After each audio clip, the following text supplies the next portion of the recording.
এর সব থেকে উল্লেখযোগ্য যে বিষয়টা রয়েছে, প্রত্যেক বুথ 10 লক্ষ টাকা করে পাচ্ছে।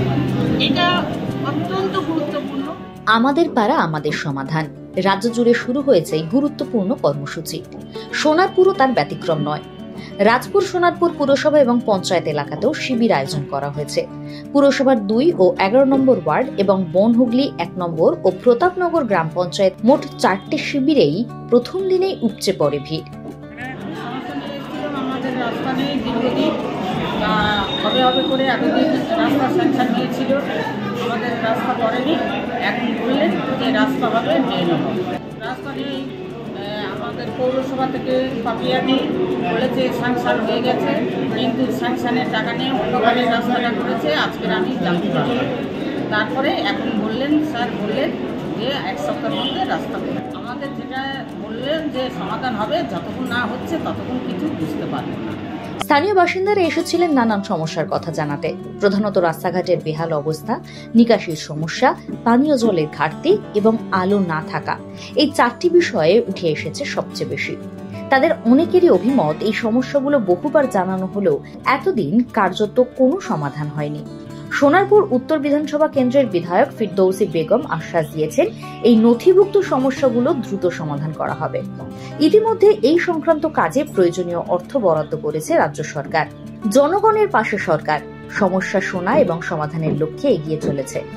আমাদের পাড়া আমাদের সমাধান।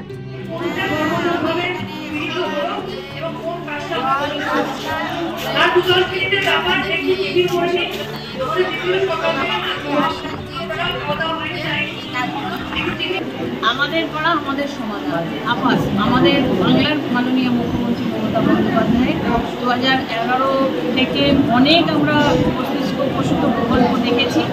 এবছর আরও একটা অভিনব প্রকল্প, এটাতে আমরাও যারা জনপ্রতিনিধি যারা আছি তারাও খুব আনন্দিত এবং আমরাও উপকৃত, এবং তার সঙ্গে সাধারণ মানুষ তো অবশ্যই উপকৃত হবেন আমরা আশা রাখছি।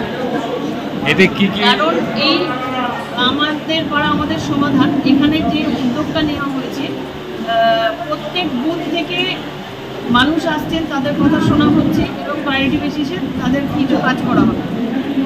এর সব থেকে উল্লেখযোগ্য যে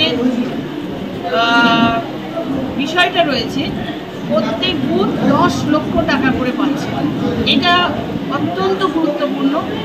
আমরা একটা ওয়ার্ডকে একসঙ্গে 10 লক্ষ টাকা দিতে, একটা মিউনিসিপ্যালিটির একটা ওয়ার্ড অ্যাট এ টাইম 10 লক্ষ টাকা পেতে সময় লাগে। তার 6 মাস 7 মাস তার নিজস্ব ফান্ড আছে, সে কাজ করতে পারে। যার নিজস্ব ফান্ড থাকে না, তাকে সেই জেনারেল ফান্ডের উপর নির্ভর করে থাকতে হয়। তো এটা একটা অন্যতম একটা নিদর্শন আমরা দেখছি যে আমাদের যদি 2 নম্বর ওয়ার্ডে 9টা বুথ আছে, 2 নম্বর ওয়ার্ডে 9টা বুথ আছে, ধরুন 90 লক্ষ টাকা আমরা 2 নম্বর ওয়ার্ডে পাচ্ছি। এই আর কাজের সময়সূচিও দেওয়া হয়েছে নির্দিষ্ট করে। এই এখন থেকে আমাদের কর্মসূচিটা চলছে। ক্যাম্প শেষ হলো, এবারে 15ই নভেম্বর থেকে 15ই জানুয়ারি 15ই জানুয়ারির মধ্যে কাজ শেষ করতে হবে।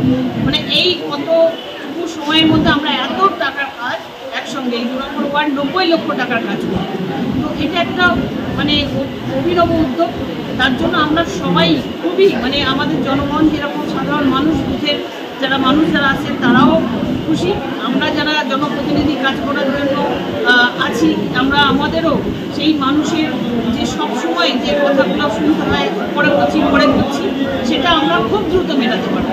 এটাতেও আমরা খুব খুশি, আমরা আনন্দিত যে বাংলার মাননীয় মুখ্যমন্ত্রীর যে প্রকল্পগুলো, সেগুলো তিনি যেভাবে মানুষের পাশে মিশেছেন দীর্ঘ 40 বছরের একটা লড়াই সংগ্রামের মধ্যে দিয়ে, তারপর 2011 সরকার প্রতিষ্ঠিত এবং সরকারের অভিনব বিভিন্ন কর্মসূচিগুলো নেওয়ার পর এই একটা উদ্যোগ। আমরা সত্যি খুবই খুশি, আনন্দিত, এবং সাধারণ মানুষ, দেশের মানুষও খুব আনন্দিত। তারা নিজেদের কথাগুলো বলতে পারছে এবং দুয়ারের সরকারের যেটা বলতো তার সমাধান আমরা একটু দেরিতে করতাম, কিন্তু এটা একদম দ্রুত 15ই জানুয়ারির মধ্যে যেহেতু শেষ হবে, এটা আরও সুন্দর। Bureau report, Sonarpur update.